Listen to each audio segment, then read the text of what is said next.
अस्सलाम वालेकुम students, welcome back again. मैं मोहम्मद वकास हूं, आपका chemistry teacher, and this is your channel MWS chemistry. Students, हमारा आज का टॉपिक किस पे है? एवोगैड्रोस नंबर पे, और इसको हम रिप्रेजेंट करते हैं NA से। N कैपिटल है, it means number, and A से मुराद है एवोगैड्रोस नंबर। अब इस नंबर की क्या हिस्ट्री है? Previous lecture concept of mole में मैं आपको बता चुका हूं कि जो एक मोल हमारे पास सब्सटेंस होती है that contain Avogadro's number 6.02 into 10⁻23 particles. And this is not a new thing for you, because इस चीज को आप मैट्रिक में भी सीख चुके हैं, प्रीवियस कॉन्सेप्ट ऑफ मोल में भी हम इस चीज को सीख चुके हैं, है ना। So why this is interesting for you? ये फॉर अस, तो इसको इंटरेस्टिंग हम बनाते हैं। एक तो मैं आपको बता दूं, इस लेक्चर में आप सीखेंगे एवोगैड्रोस नंबर के बारे में, ये क्या है, एग्जांपल देखेंगे, atoms, molecules, ions, formula units वगैरह को लेके, इनके फार्मूलाज को हम देखेंगे, और एंड पे मैं आपको बताऊंगा एक ट्रिकी चीज to solve our numerical problems. ठीक है, तो उस ट्रिकी चीज में आपके जो शॉर्ट क्वेश्चंस होते हैं एक्सरसाइज को लेके या आपके बोर्ड एग्जाम को लेके, वो आपके लिए सॉल्व करना बेहद आसान हो जाएगा। आई एम रियली श्योर कि after watching this complete video you will definitely very much learn about this topic, which is Let's start with this lecture. 1 mole of each substance contains 6.02 into 10⁻23 particles, which is called Avogadro's number. अब हर एक मोल substance को, जो ऐसा system है हमारे पास, एक मोल substance होती है, जो प्रीवियस लेक्चर में मैं आपको बता चुका हूं कि एक मोल सब्सटेंस को जब भी हम लेंगे उसमें एवोगैड्रोस नंबर ऑफ पार्टिकल्स होंगे। वो एटम्स, आयंस, मॉलिक्यूल्स या फार्मूला यूनिट्स हो सकते हैं। हिस्टोरिकल बैकग्राउंड थोड़ा सा आपको बता दूं, एवोगैड्रो ने इस नंबर को सिर्फ सजेस्ट किया था with the help of its law, which is called Avogadro's law, जो हम चैप्टर नंबर 3 में पढ़ेंगे। ठीक है, फिर जे पैरन थे, इन्होंने ब्राउनियन मोशन हमारे पास होती है, उसको लेकर इन्होंने ये नंबर सजेस्ट किया। इन्होंने कहा ये नंबर इस रेंज में हो सकता है ना। एंड देन मिलिकन ने ऑयल ड्रॉप एक्सपेरिमेंट से इस नंबर को कंफर्म किया। तो इसके पीछे काफी इसके एग्जांपल्स देता हूं, लेकिन इससे पहले मैं आपको बता दूं, ये कोई बहुत छोटा नंबर नहीं है, that is extremely large number. Million and trillions of atom, ions या मॉलिक्यूल्स या फॉर्मूला यूनिट्स की बात हम यहां करते हैं जब ये हम नंबर लिखते हैं। तो एग्जांपल्स मैं आपको एक चीज पहले क्लियर कर दूं, जिसको कॉन्सेप्ट ऑफ मोल आता है ना, उसको ये भी आता है। तो आइए पहले हम एटम्स वाली एग्जांपल ले लेते हैं। अगर मैं बोलूं 1 मोल ऑफ कार्बन, तो वो 12 ग्राम होगा, and that contains 6.02 into 10⁻23 atoms।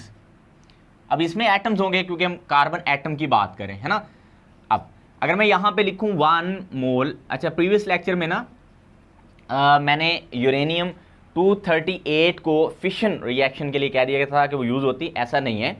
I am really sorry, वो यूरेनियम 235 होती है फिशन रिएक्शन में यूज। ठीक है, इसके दो आइसोटोप्स में से यूरेनियम 235 यूज होती है, जिसका मास नंबर 235 होता है, 235 क्लियर कर लें। ठीक है, तो ये छोटी सी माइन्यूट सी मिस्टेक थी, लेकिन माइन्यूट तो नहीं थी, काफ़ी बड़ी है, क्योंकि यूरेनियम की जो फिशन होती है वो 235 वाली की होती है। अच्छा, 1 मोल ऑफ कोई और एटम ले लो, लाइक मैं मैग्नीशियम ले लेता हूँ यहाँ पे Mg, दैट इज 24 ग्राम्स, और 6.02 into 10⁻23 हमारे पास यहाँ पे अगेन क्या होंगे, एटम्स होंगे।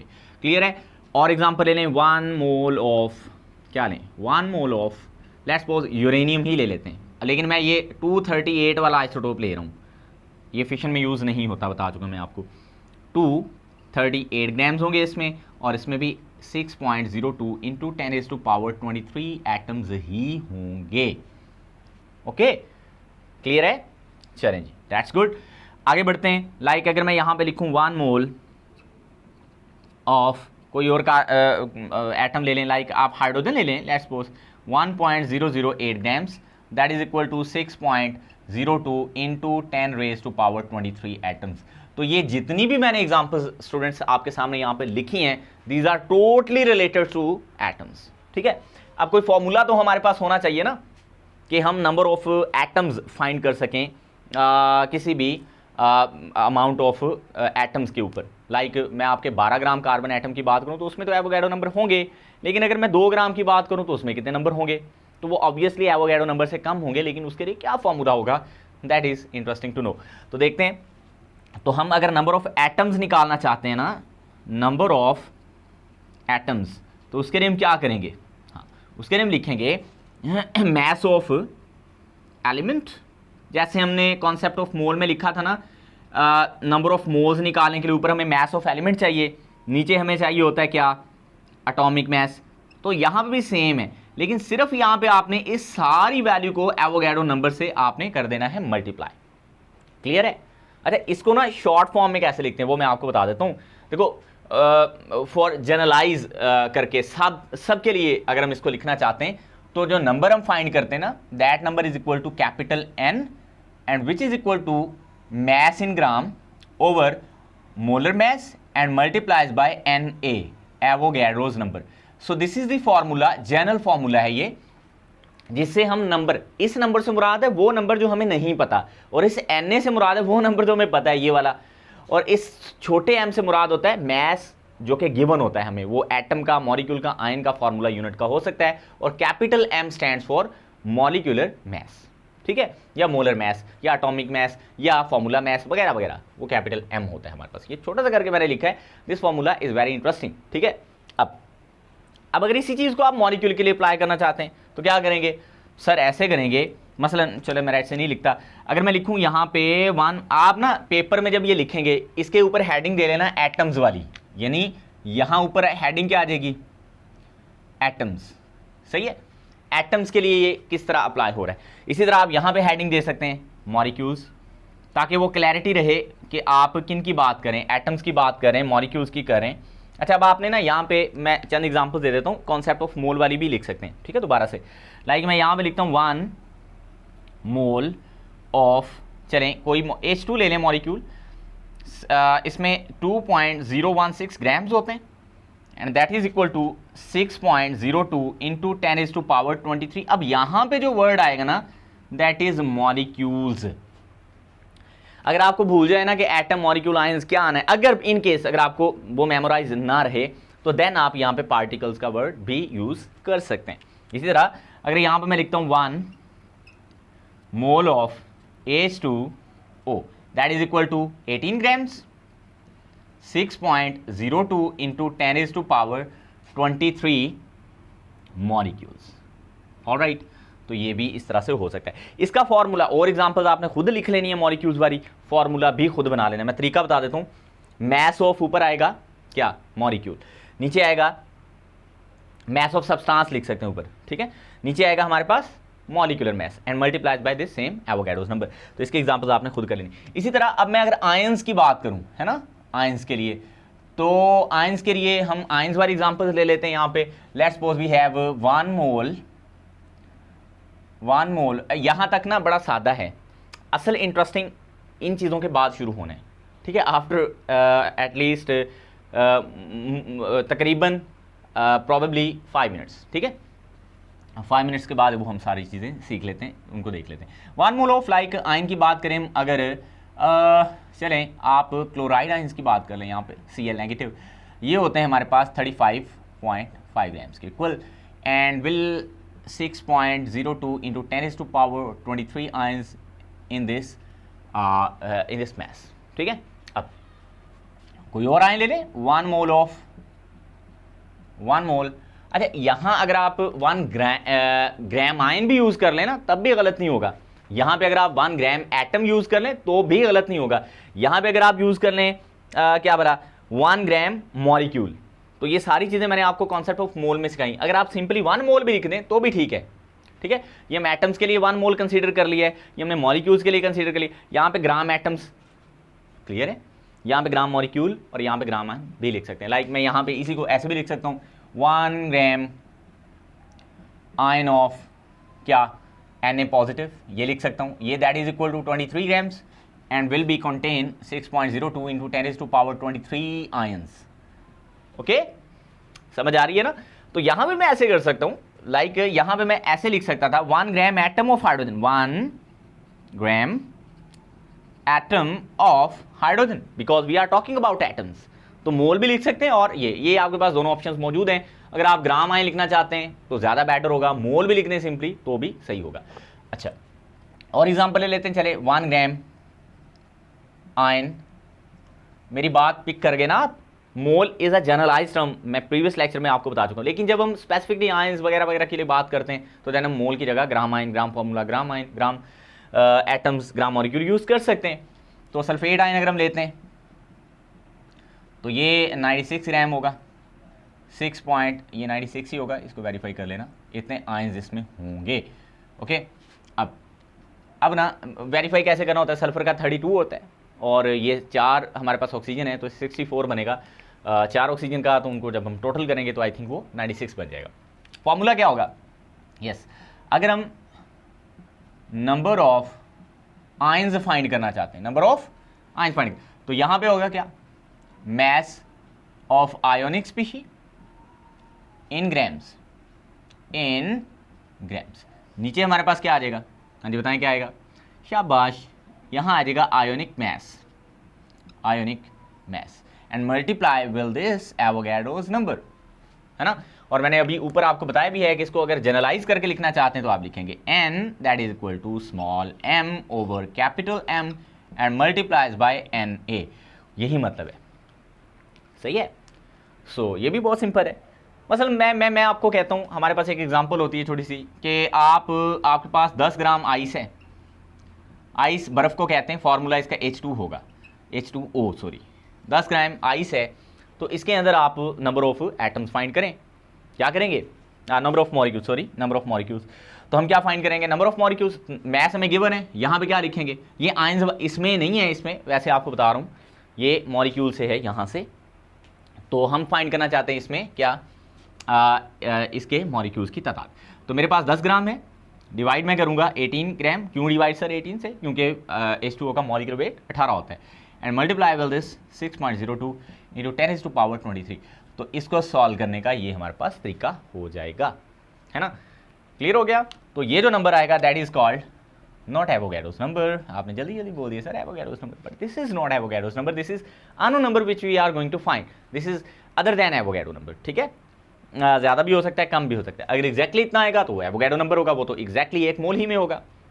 अब इसी को अगर हम फार्मूला यूनिट्स के लिए अप्लाई करना चाहते हैं, फार्मूला यूनिट्स आपकी बुक में वैसे ये नहीं लिखा हुआ, बहरहाल आप लिख सकते हैं, फार्मूला यूनिट्स के लिए भी आप इसको अप्लाई कर सकते हो, लाइक मैं लिखूँ 1 ग्राम formula of NaCl, so we have 58.5 grams and 6.02 into 10⁻23, यहाँ पे आ जाएगा फार्मूला यूनिट्स, ये लास्ट में मैंने मोल वाले कॉन्सेप्ट में छोड़ दिया था, अब मैंने आपको बता दिया है, तो इसमें इतने फार्मूला यूनिट्स होंगे, ये 23 लिखा है मैंने ऊपर, इसको आप गलती से कुछ और ना लिख देना, ठीक है। इस तरह कोई और एग्जाम्पल लेना चाहते हैं ले सकते हैं, like 1 gram formula of NaNO3 sodium nitrate, ये भी एक आयोनिक कंपाउंड है, इसका आप निकाल सकते हैं, देखिए सोडियम 23 होता है, नाइट्रोजन 14 होता है, 3 ऑक्सीजन का 48 बनेगा, सो वी हैव 23 14 48, चलें कैलकुलेट करें, शाबाश, 8 4 12 होते हैं, 12 और 3 15 होते हैं, 5 1 आ जाएगा यहाँ पे, 3 4 और ये 4 8 85 बनेगा आई थिंक सो, इसको चेक कर लेना, क्रॉस चेक कर लें आप, वेरीफाई कर लें, और इसमें भी सेम यही हमारे पास क्या होंगे, यस 4 8 12 12 और 3 15 15 5 तो 3 4 4 8, ठीक है, इतना ही बनेगा। ओके, इसका भी फॉर्मूला ऐसे बन जाएगा। आई होप यहाँ तक आप कर लोगे, यहाँ तक अगर आपको वीडियो अच्छी भी लग रही है, समझ भी आ गई है, मुझे तो अच्छी लग रही है, यहाँ पे बोर्ड अच्छा लग रहा है वैसे लिखा हुआ, अगर हमें वीडियो तब अच्छी लगती है जब हमें समझ आती है, बाद बात ये होता है कि हम इतना प्रेशर में होते हैं और हमें ना वीडियो देख के गुस्सा आ रहा होता है, हम कभी एक वीडियो खोलते हैं वो नहीं समझ आती, दूसरी खोल लेते हैं वो नहीं आती, तीसरी खोल लेते हैं, समझ ये नहीं कि वीडियो में समझ नहीं आ रही होती, हमें खुद नहीं समझ आ रही होती हमने करना क्या है।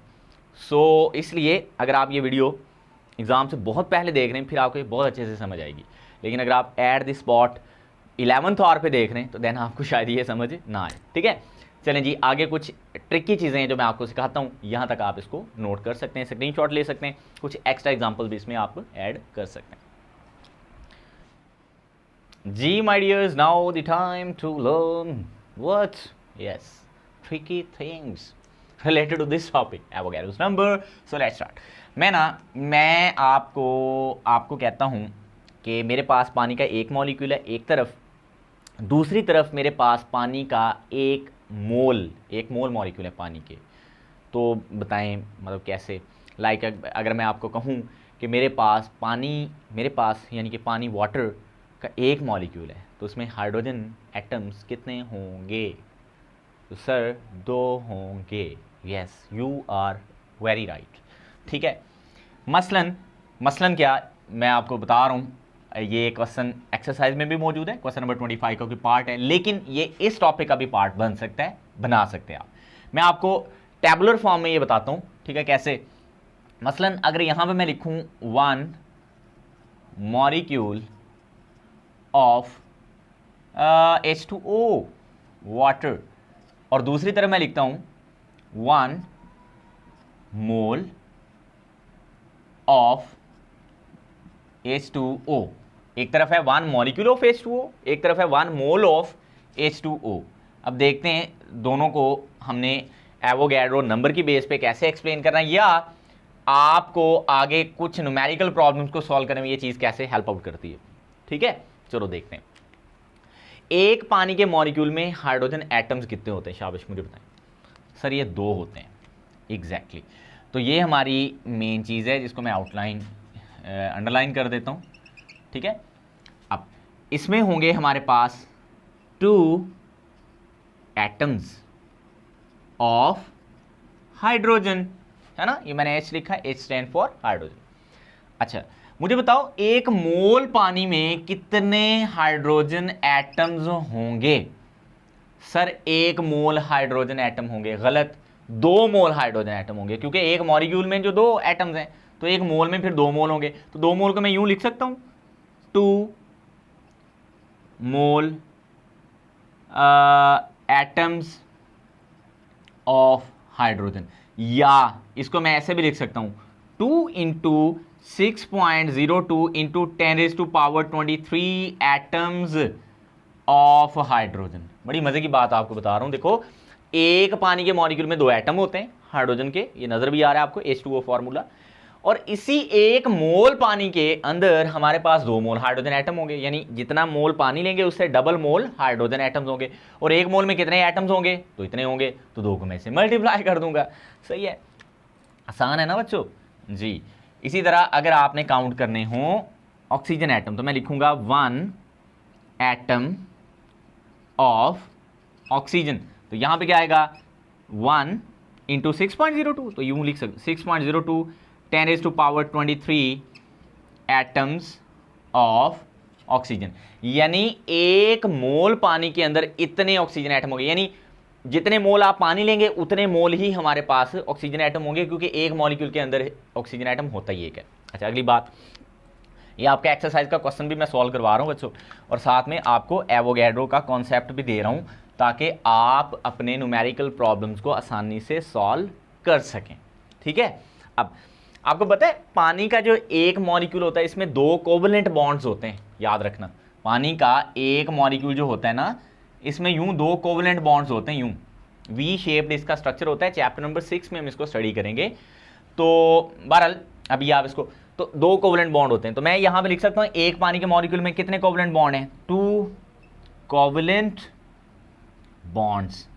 ऑलराइट, फिर मैं यहां पे क्या लिखूंगा 2 into 6.02 into 10⁻23 covalent bonds. Understand? Yes sir, very good, शाबाश। फिर तो आप लर्न कर गए ना इस चीज़ को। आगे बढ़ते हैं। आपको पता है पानी के इस मॉलिक्यूल के अंदर टोटल इलेक्ट्रॉन्स कितने हैं एक मॉलिक्यूल के अंदर? सर ऑक्सीजन का ना एटॉमिक नंबर 8 होता है। शाबाश, जब ऑक्सीजन का एटॉमिक नंबर 8 है तो इसमें 8 इलेक्ट्रॉन होंगे ऑक्सीजन के अंदर। सर हाइड्रोजन का एटॉमिक नंबर ना 1 होता है, तो बच्चों इसमें 1 ही इलेक्ट्रॉन होगा, क्योंकि हाइड्रोजन एटम हमारे पास 2 हैं, तो 1 को 2 से मैं कर दूंगा मल्टीप्लाई, तो मेरे पास टोटल 10 इलेक्ट्रॉन हो गए एक मॉलिक्यूल के अंदर। दोबारा देख लो, मेरे पास कितने इलेक्ट्रॉन हो गए बच्चों? यस सर, हमारे पास 10 इलेक्ट्रॉन हो गए एक पानी के मॉलिक्यूल के अंदर, जिसमें 8 इलेक्ट्रॉन ऑक्सीजन के होते हैं और 2 इलेक्ट्रॉन 2 हाइड्रोजन एटम्स के होते हैं। तो यहां पे आएगा 10 इलेक्ट्रॉन्स। सही है, एक मॉलिक्यूल के अंदर। तो 1 मोल में कितने होंगे? 10 मल्टीप्लाइज बाय एवोगैड्रोज नंबर। तो देखो एवोगैड्रोज नंबर हमें electron, covalent bond, hydrogen atom वगैरह वगैरह एक मोल में इजीली बता देता है कि इतने नंबर होंगे। ठीक है, तो ये कितना इंटरेस्टिंग हो गया हमारा कॉन्सेप्ट ऑफ मोल जो है। अब अगर फंडामेंटल पार्टिकल्स की बात की जाए ना, किसी भी एटम के अंदर ना 3 तरह के फंडामेंटल पार्टिकल्स होते हैं, इलेक्ट्रॉन, प्रोटॉन और न्यूट्रॉन। ऑक्सीजन का एटॉमिक नंबर होता है 8, ठीक है, मास नंबर इसका होता है 16। इसमें इलेक्ट्रॉन जो होते हैं, प्रोटॉन और न्यूट्रॉन, ये सारे बराबर बराबर होते हैं इस आइसोटोप में, 8 8 8, तो ये हो गए 24 फंडामेंटल पार्टिकल सिर्फ एक ऑक्सीजन एटम में। हाइड्रोजन का जो प्रोटियम आइसोटोप है ना, इसका मास नंबर भी 1 होता है, एटॉमिक नंबर भी। इसमें इलेक्ट्रॉन होता है 1, प्रोटॉन भी 1, लेकिन न्यूट्रॉन इसमें नहीं होता, तो यूं टोटल बने 2। तो हाइड्रोजन हमारे पास एटम तादाद में 2 हैं, तो ये भी 2 से मल्टीप्लाई हो जाएगा, ये भी 2 से मल्टीप्लाई हो जाएगा, तो टोटल ये कितने हो जाएंगे फंडामेंटल पार्टिकल 4, टोटल 28 हो गए। तो यहाँ पे हम लिख सकते हैं 28 हमारे पास क्या है, यहाँ पे फंडामेंटल पार्टिकल्स हैं, है ना। तो फिर यहाँ पे क्या हो जाएगा 28 मोल या इंटू 6.02 इंटू 10⁻23 पार्टिकल्स जो कि फंडामेंटल होंगे। आखिरी बात बता के इस लेक्चर को मैं करूँगा ख़त्म, और वो भी बड़ी इंपॉर्टेंट है, वो आयंस को लेके है। यदि जब हम किसी चीज़ को आयोनाइज करते हैं, किसी स्पीशी को, तो फिर आयंस को कैसे कैलकुलेट हम करते हैं, या चार्जेस को हम कैसे कैलकुलेट करते हैं, या आयंस के मैसेज को हम कैसे कैलकुलेट करते हैं, तो इसमें हम वो सीखते हैं जी। अब गौर से देखना है आपने, देखो मैं ना यहाँ पे लिखता हूँ एक मॉलिक्यूल है, उसका नाम है सल्फ्यूरिक एसिड H2SO4। ये जब मुकम्मल आयोनाइज होता है ना वाटर के अंदर, चूंकि ये स्ट्रॉन्ग एसिड है, तो इससे 2 मोल जो हैं वो H पॉजिटिव आयन बनते हैं और 1 मोल इससे सल्फेट आयन बनते हैं। ये भी क्वेश्चन होता है एक्सरसाइज में कि जब सल्फ्यूरिक एसिड का 1 मोल या 1 मॉलिक्यूल जब हम आयोनाइज करेंगे, तो उससे फिर 2 मोल जो 2 आयन्स हैं वो पॉजिटिव बनेंगे और 1 आयन जो है वो नेगेटिव बनेगा। तो इसको एवोगैड्रो नंबर से एक्सप्लेन करें, तो अगर ये मैं एवोगैड्रो नंबर ले लूँ, यानी इनका नंबर मैं इतना ले लूँ, है ना, इतने मेरे पास ये मॉलिक्यूल होते सल्फ्यूरिक एसिड के, है ना, तो फिर यहाँ पे हमारे पास ये होता है 2 into 6.02 into 10⁻23 H positive ions. यानी जितने हम सल्फ्यूरिक एसिड के मॉलिक्यूल्स लेंगे ना, उससे डबल हमारे पास पॉजिटिव आयन्स H पॉजिटिव बनेंगे। ठीक है, ये एवोगैड्रो नंबर इसी को, ये वही वाली बात है जो यहाँ पे मैं आपको सिखा गया हूँ। तो सल्फेट आयन हमारे पास बनेंगे कितने, 6.02 इंटू 10⁻23 SO4 माइनस 2 आयन्स। ये उतने ही बनेंगे जितने हम मॉलिक्यूल्स लेंगे, क्योंकि ये एक मॉलिक्यूल से एक ही नेगेटिव आयन जनरेट होता है और ये 2 जनरेट होते हैं। अब आखिरी बात आपको बताऊं, अगर हम चार्ज की बात करें ना, तो इस एक आयन पे +1 चार्ज है, +1 चार्ज। तो बच्चों 2 आयन्स पे कितना होगा, अगर एक आयन पे +1 है तो 2 से मल्टीप्लाई होके वो कितना हो जाएगा +2, है ना। तो +2 टोटल चार्ज है एक आयन के ऊपर, एक आयन के ऊपर, और एक नेगेटिव आयन के ऊपर कितना नेगेटिव चार्ज है, तो -2 चार्ज है। तो ये बच्चों याद रखनी है आपने बात, जो चार्ज होता है ना, ये आयोनाइजेशन के बाद बैलेंस्ड होता है, लेकिन जो आयंस की तादाद है वो डिफरेंट हो सकती है, ये सिमिलर भी हो सकती है। अगर मैं HCl की बात करूं, जब HCl आयोनाइज होगा ना, तो इससे H पॉजिटिव बनेगा और साथ में Cl नेगेटिव।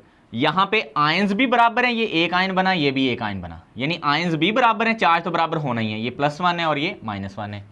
तो ऐसा भी हो सकता है, लेकिन आयंस की तादाद का बराबर होना ये लाजमी नहीं है। मतलब इसमें आयंस पॉजिटिव ज़्यादा बन रहे हैं, इसमें नेगेटिव आयंस तादाद में कम बन रहे हैं, लेकिन दोनों का चार्ज इक्वल होगा। यानी अगर हम इतने पार्टिकल्स लेंगे तो इनका चार्ज होगा 2 से मल्टीप्लाई हो जाएगा विद 6.02 इंटू 10⁻23, और इसका भी किससे मल्टीप्लाई हो जाएगा, इससे।